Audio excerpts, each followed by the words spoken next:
And these are primarily a nylon material, which is a better grade. They're elastic, they stretch, so you don't necessarily crack the insulation of a PVC type connector, depending on the tool that you use. Okay, now we're going to show you how to actually apply the connector onto the wire. First, you want to strip the wire. You don't want to exceed the halfway point here, so we're talking maybe 3/8 of an inch. See there, it goes right in.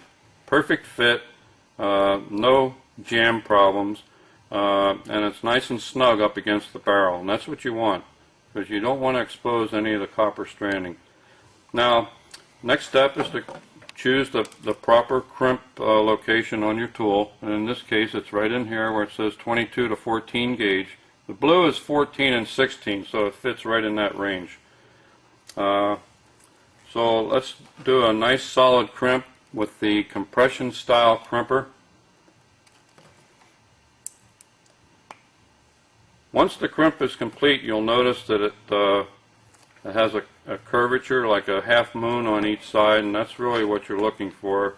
But to make sure, you want to do a test, a strength test, and kind of pull to make sure that it's a good tight fit and it doesn't slip out of your connector if you have any stress on it.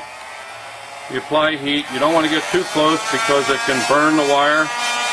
You notice that it starts to shrink immediately. You don't have to have a commercial heat gun. I mean, you can use this particular one here is commonly used in the painting industry for peeling paint, but it's just a commercial everyday heat gun.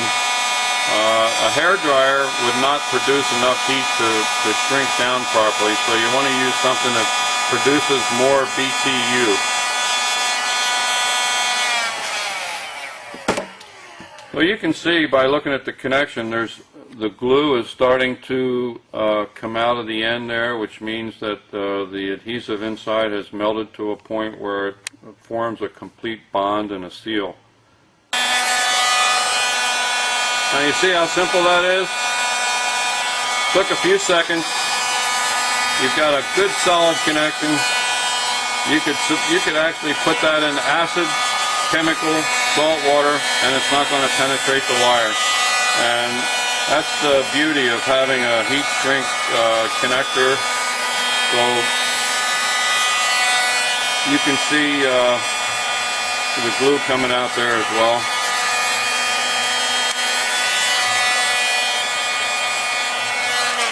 We're going to zoom in on this so you can get a closer look at it.